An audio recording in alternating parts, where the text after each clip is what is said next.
Hi, I'm Kara McElhone, Executive Director of the Children's Advocacy Center of Hampshire County, and I'm here today with Andrea Gonsalves from Easthampton Public Schools and Abbey Tenczar from Chicopee Public Schools. And today, we're going to talk about community resources, practical tips, and silver linings to the summer of 2020. So, Andrea, tell me, what could someone do as a practical tip to keep their child busy and engaged and entertained in this summer? Well, for me, I really enjoy bike riding. So if you have a bike, we have great bike paths in our area. I have a mask that I either have on my wrist or is right around my neck, so easily to put on if I'm coming across people. Also, there are areas near Look Park too that you can go and may not need a mask because it's less populated. But some of the parks are now open.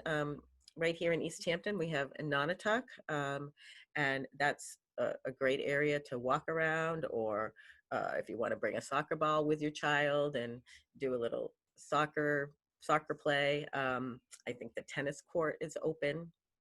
So I think being out, trying to be active, and doing some play with kids is really important. Yeah, what else? And I would certainly recommend a walk in the woods. Yes. Any woods. Hiking. I love hiking. We have Mount Tom that has some great trails. And there's different trails that you might not even come across someone. Mm-hmm. Hopefully not a bear, but right. you may not see a person. We have great lakes around us, streams. We have Nashwauk Pond here. We have different Chapel Falls, which is a wonderful place. I love that. I think Abby just went with her family not too long ago, some hiking and can do some swimming. What about nice and refreshing, very cold water there. It's great. Nice. Abby, what about some indoor activities that you can do with your kids to help de-stress, to keep them busy, that's not heating up the kitchen too much? Any thoughts? Yeah, I was going to say cooking, but I guess that would, but you can do some things that are, make like roll-ups or something like that. So that's, you're not turning on the oven. Like we talked about before, you can make your own Play-Doh or clay, things like that, look things up. Dance parties, turn on the music, blast it, have a great time. We've all seen tons of TikToks with, teens, and that's super fun. My daughter has not posted any of ours because they're really ridiculous looking, but but it's fun to do anyways. I particularly like Funky Fridays on WRSI with Phil. Oh, okay. Great dance music. Good one. Love having dance parties that way. Mm-hmm. Great. So this just brings me to the topic of, we talked a lot about the challenges that are unique to this summer in terms of the virus and in terms of the economic impact, the social justice movements. There are a lot of silver linings here, that we can also, it's important to remember for ourselves, but it's important to share with our kids that, this time is something they will remember their whole lives. And, it's particularly for young kids, this is a big chunk of their lives. So how do we make this time memories that are positive ones, and that they look back and say, wow, I got to spend a lot of time with my family, and that was a good thing. So, can we just sort of talk a little bit about the upsides of this time? Yeah, well, I just wanted to say too, because you mentioned memories. So I think that creating some kind of time capsule would be really cool for kids, put it in a shoebox, all the things that you remember, pictures, things like that. And I've really been encouraging the kids that I work with and my own kids to really write in your journals, because, it could become a historical document. Who knows? Could be the next Anne Frank. So I just think that's really important. I mean, this is totally a unique time, and hopefully, you know, we're not going to have any time like this again, but there has been some really wonderful times. Our dogs are super happy. I know that. Right.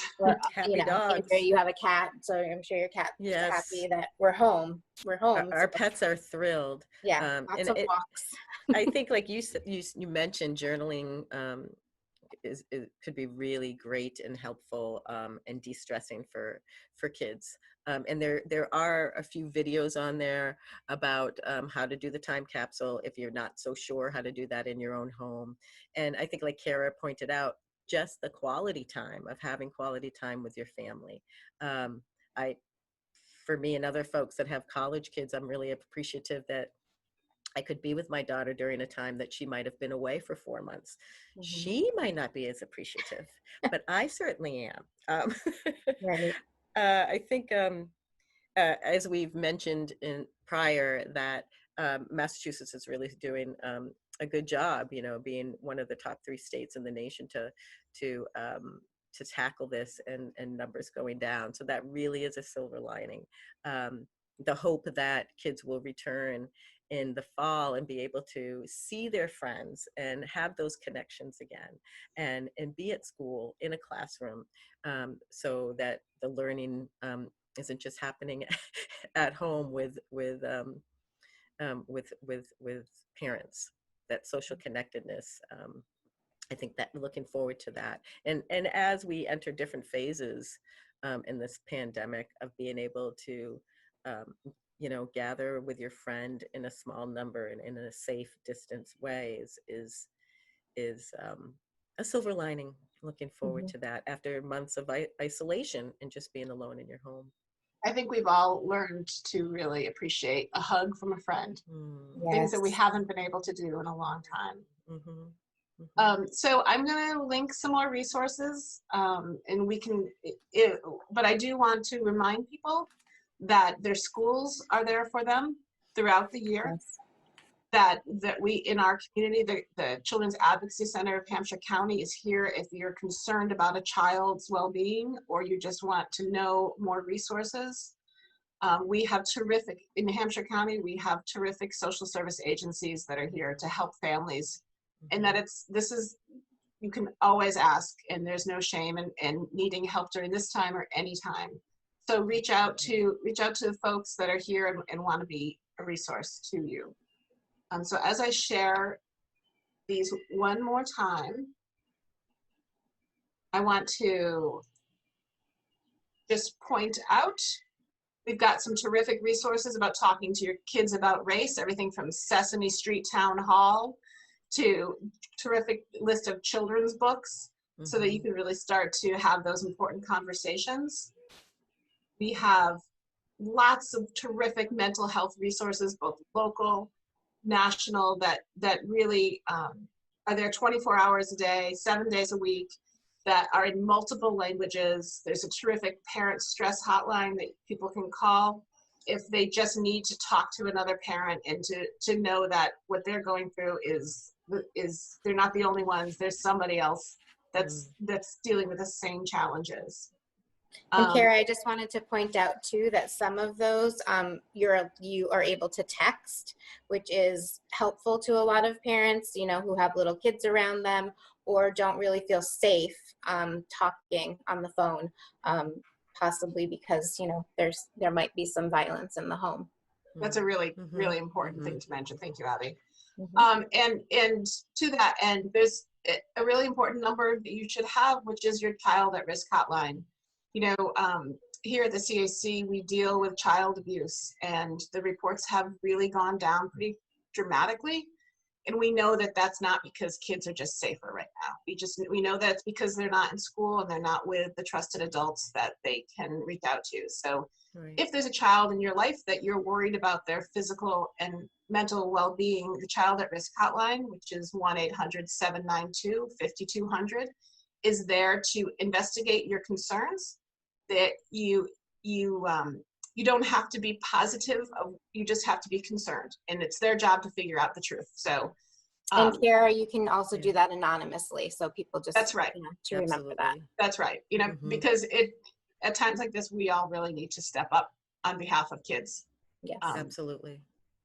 So, and lastly, I want to point out as I scroll down here, some terrific resources for food assistance, some area parks that you can go to, some great apps for yoga and mental health and virtual calm rooms. There's just lots of different ways that you can take care of yourself and your kids, and know that if you need help, reach out to your school, reach out to the Children's Advocacy Center, and we will do everything we can to make this time as easy as possible, and knowing that it is not easy for anyone right now.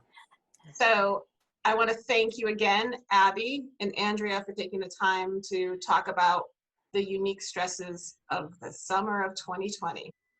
And I wish you and your family well-being and health and happiness.